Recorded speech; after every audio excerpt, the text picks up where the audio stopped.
আসসালামু আলাইকুম। Philosophy corner BD চ্যানেলের পক্ষ থেকে তোমাদের সকলকে জানাচ্ছি স্বাগতম এবং শুভেচ্ছা। আজকে প্রতীকী যুক্তিবিদ্যা অর্থাৎ অনার্স তৃতীয় বর্ষের প্রতীকী যুক্তিবিদ্যার নতুন একটি টপিকস নিয়ে আলোচনা করব। সেই আলোচ্য বিষয়টি হচ্ছে সত্যতা সত্যতা এবং বৈধতার সম্পর্ক।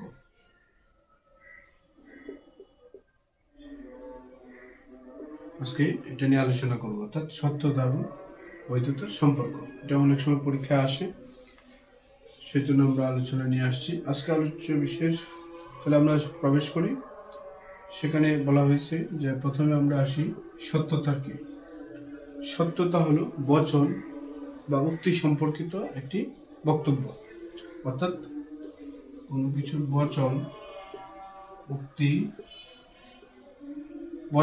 উক্তি বা বক্তব্য,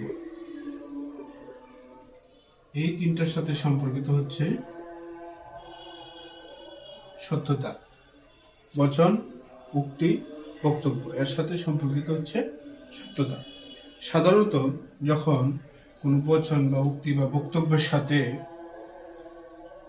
বাস্তবের সাথে বা প্রত্যক্ষ বা পরোক্ষভাবে কোনো ঘটনার সাথে সাদৃশ্যপূর্ণ বা সঙ্গতিপূর্ণ হয়, তখন সেটাকে সত্য বলে ধরে নেওয়া হয়। অর্থাৎ যে আমরা যে দৈনন্দিন জীবনে যে সমস্ত বচন বা উক্তি এবং বক্তব্য ব্যবহার করে থাকি, এবং সেই বক্তব্যটা যখন আমরা দেখি যে বাস্তবের সাথে মিল রয়েছে, সঙ্গতি রয়েছে, প্রাসঙ্গিকতা রয়েছে, তখন আমরা এই বচনটিকে সত্য বলে ধরে নিই।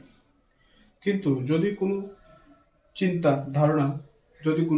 ধারণা বা উক্তি বা বক্তব্য যদি বাস্তবের সাথে সঙ্গতিপূর্ণ না হয়, তখন সেটাকে মিথ্যা বলে মনে করা হয়।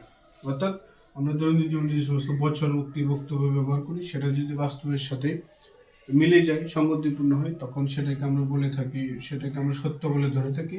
আবার যখন সেটা বাস্তবের সাথে সঙ্গতিপূর্ণ নয়, পরোক্ষভাবে হোক সরাসরি হোক, সেটা যখন বাস্তবের সাথে না মিলে যায়, অসঙ্গতি হয়, তখন সেটাকে আমরা মিথ্যা বলে ধরে নিই। অর্থাৎ উক্ত বচনকে আমরা মিথ্যা বলে বিবেচনা করি। সেদিক থেকে আমরা বলতে পারি যে সত্যতাটা নির্ভর করে বচনের উপর। অর্থাৎ সত্যতা মানে হচ্ছে বচন, উক্তি, বক্তব্য সম্পর্কিত। অর্থাৎ সত্যতাটা নির্ভর করে কোনো উক্তি, বচন বা বক্তব্যের উপর। উদাহরণ হিসেবে আমরা এখানে লিখতে পারি যে সকল প্রাণী হয় মরণশীল। সকল প্রাণী হয় মরণশীল। এই যুক্তি বাক্যটি সত্য। কেন? কারণ আমরা দেখি যে যত প্রাণী রয়েছে সব প্রাণী মরণশীল। বাস্তবের সাথে এই উক্তিটি বা এই বচনটি মিলে যায়, এই জন্য এটাকে আমরা সত্য বলে থাকি। আবার যদি এরকম বলা হয়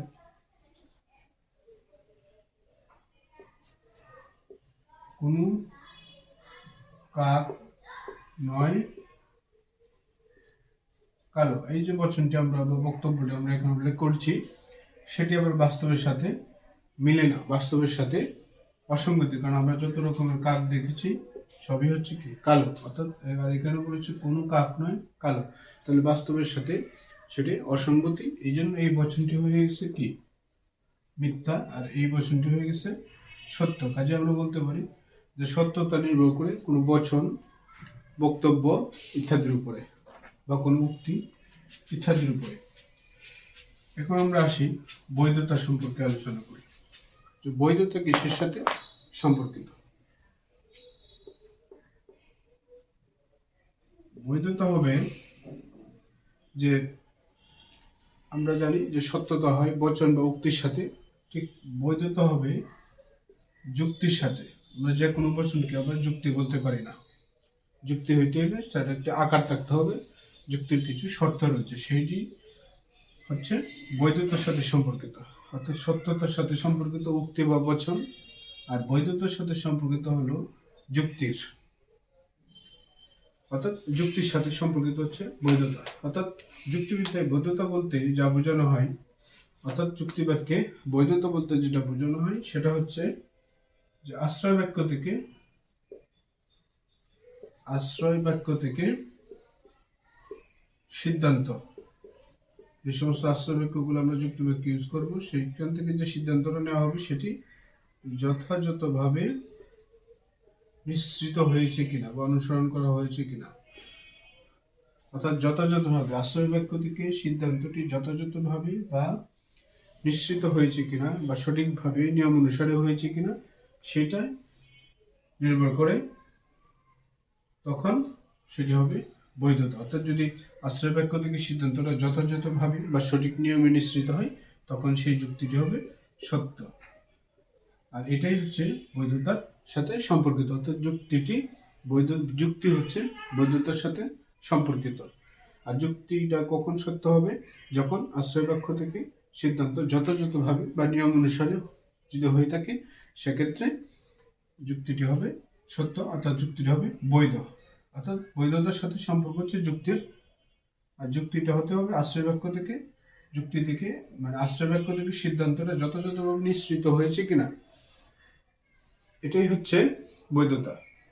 অর্থাৎ আশ্রয় বাক্য হতে সিদ্ধান্তটি গ্রহণের সময় যুক্তি বা ন্যায়ের যে নিয়মগুলো রয়েছে সেগুলো যথাযথভাবে অনুসরণ করা। সুতরাং সিদ্ধান্তটি যদি সঠিকভাবে নিয়ম অনুসারে গঠিত হয় তখন সেটি বৈধ বলে গণ্য হবে। কাজে আমরা বুঝতে পারতেছি যে বৈধতা হচ্ছে যুক্তির সাথে সম্পর্কিত। আর এই যুক্তি তখনই বৈধ হবে যখন আশ্রয় বাক্য থেকে সিদ্ধান্তটি যথাযথভাবে নিয়ম অনুসারে করা হবে। কাজে আমরা সহজ ভাষায় বলতে পারি যে সত্যতা হচ্ছে বচন বা উক্তির সাথে সম্পর্কিত, আর বৈধতা হচ্ছে যুক্তির সাথে সম্পর্কিত। এখন আমরা এই সত্যতা এবং বৈধতার মধ্যে যে কি সম্পর্ক রয়েছে সেটি নিয়ে আমরা আলোচনা করব। আমরা জানি যে সত্যতার সম্পর্ক রয়েছে আশ্রয় বাক্যের সাথে, আর বৈধতার সম্পর্ক রয়েছে যুক্তির সাথে। অর্থাৎ আশ্রয় বাক্যের সাথে মানে উক্তি, যে কোনো ধরনের বচনটি হচ্ছে একটি আশ্রয় বাক্য। অর্থাৎ বচনের সাথে বা বক্তব্যের সাথে বা উক্তির সাথে বা আশ্রয় বাক্যের সাথে সম্পর্ক রয়েছে কার? সত্যতার। আর বৈধতার সাথে সম্পর্ক রয়েছে কার? যুক্তির। অর্থাৎ যথাযথ নিয়ম অনুসরণের মাধ্যমে এই উভয়ের সমন্বয়ের মাধ্যমে আমরা সত্যতা, বৈধতা এবং অবৈধতার নির্ণয় করে থাকি। কাজেই এর মধ্যে অবশ্যই একটি সুসম্পর্ক বিদ্যমান রয়েছে। আমরা এখন সত্যতা এবং বৈধতার মধ্যকার পার্থক্য আলোচনা করব। পার্থক্য আমরা পরে ক্লাসে আলোচনা করব। আজকে সত্যতা এবং বৈধতার মধ্যে যে সম্পর্ক রয়েছে সেটি নিয়ে আমরা আলোচনা করব। এবং প্রথম যে সম্পর্ক রয়েছে সেটি হচ্ছে একটি যুক্তির আশ্রয় বাক্য। একটি যুক্তির আশ্রয় বাক্য মিথ্যা হয়েও যুক্তিটি বৈধ হতে পারে। যুক্তিটি বৈধ হতে পারে। অর্থাৎ একটি যুক্তির আশ্রয় বাক্য মিথ্যা হয়ে যুক্তিটি বৈধ হতে পারে। উদাহরণ হিসেবে আমরা বলতে পারি সকল মানুষ হয় চতুষ্পদী। সুমন হয় একজন মানুষ,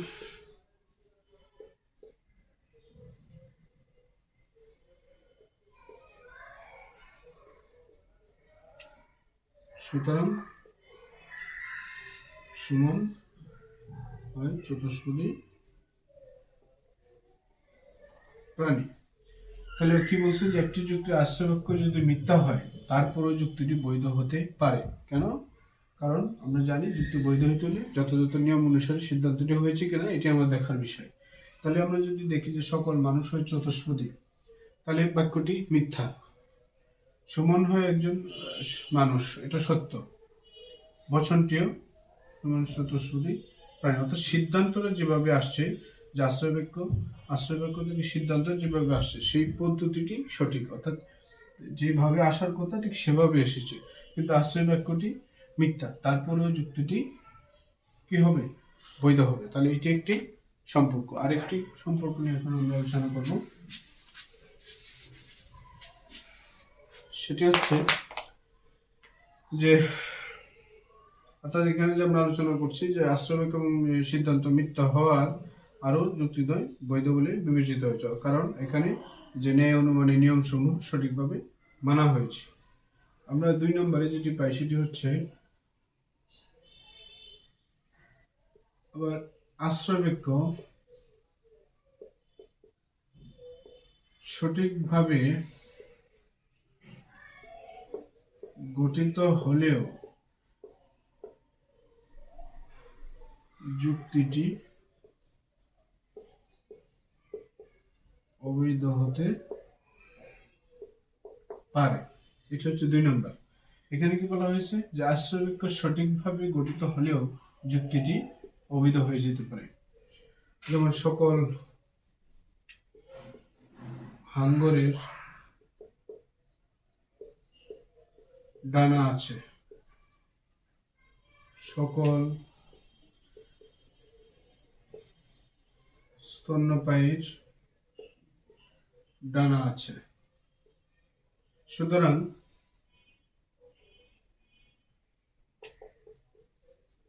সকল স্তন্যপায়ী হয়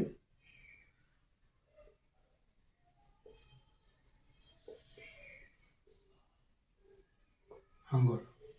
এই যে আশ্রয়বাক্য সঠিকভাবে গঠিত হলেও যুক্তিটি অবৈধ, মানে সিদ্ধান্তটি, এবং আশ্রয়বাক্য যদি সঠিকভাবে গঠিত হয়ও তারপরে যুক্তিটি অবৈধ হয়ে যেতে পারে। যেমন এখানে বলা হয়েছে যে সকল হাঙ্গরের ডানা আছে, আশ্রয়বাক্য সঠিক। সকল স্তন্যপায়ীর ডানা আছে, এটি অর্থাৎ এখানে সুতরাং স্তন্যপায়ী হচ্ছে সকল, সুতরাং সকল স্তন্যপায়ী হচ্ছে হাঙ্গর।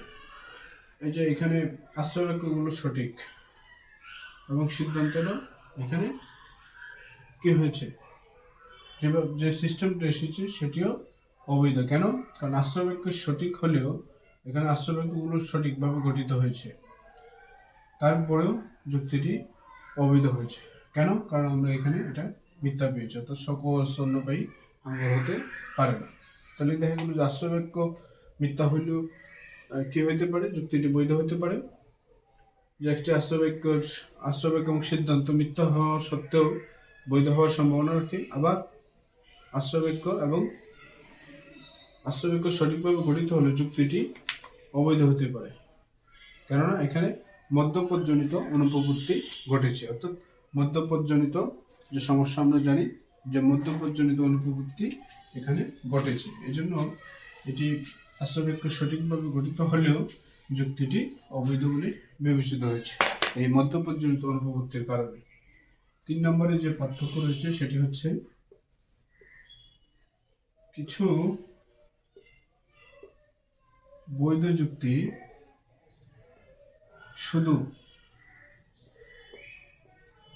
সত্য বচন দ্বারা গঠিত হয়ে থাকে, সত্য বচন দ্বারা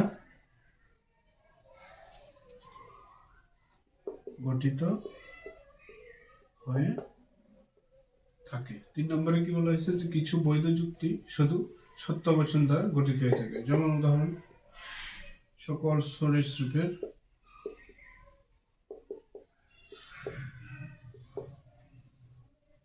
ফুসফুস রয়েছে, সকল কুমির হয় সরীসৃপ,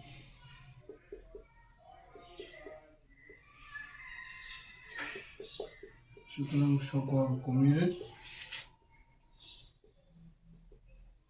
ফুসফুস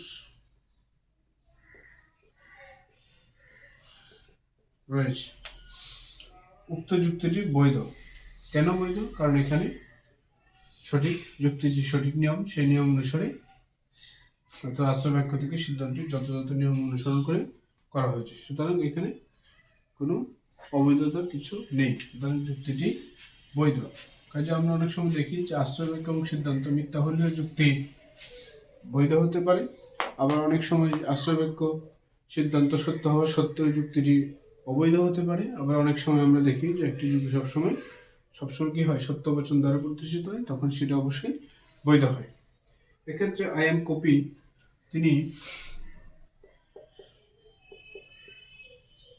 কপি তিনি এই যুক্তির বৈধতা এবং অবৈধতা সম্পর্কে যে একটি মতামত ব্যক্ত করেছেন। সেটি হচ্ছে এরকম যে 1 নম্বরে বলেছেন, যদি কোনো যুক্তির আশ্রয়বাক্য মিথ্যা এবং সিদ্ধান্ত সত্য হয় তবে যুক্তিটি অবৈধ হয়। অর্থাৎ আশ্রয়বাক্য যদি সত্য হয়, আশ্রয়বাক্য সত্য, সিদ্ধান্ত মিথ্যা হয়, আশ্রয়বাক্য মিথ্যা হয় এবং সিদ্ধান্ত সত্য হয়, আশ্রয়বাক্য মিথ্যা এবং সিদ্ধান্ত সত্য হয়, তখন যুক্তিটি অবৈধ হবে। 2 নম্বরে বলা হয়েছে কি, যে আশ্রয়বাক্য এবং সিদ্ধান্ত উভয় যদি সত্য হয়, আশ্রয়বাক্য এবং সিদ্ধান্ত উভয় যদি সত্য হয়, তখন সেটি বিশুদ্ধ যুক্তি হবে।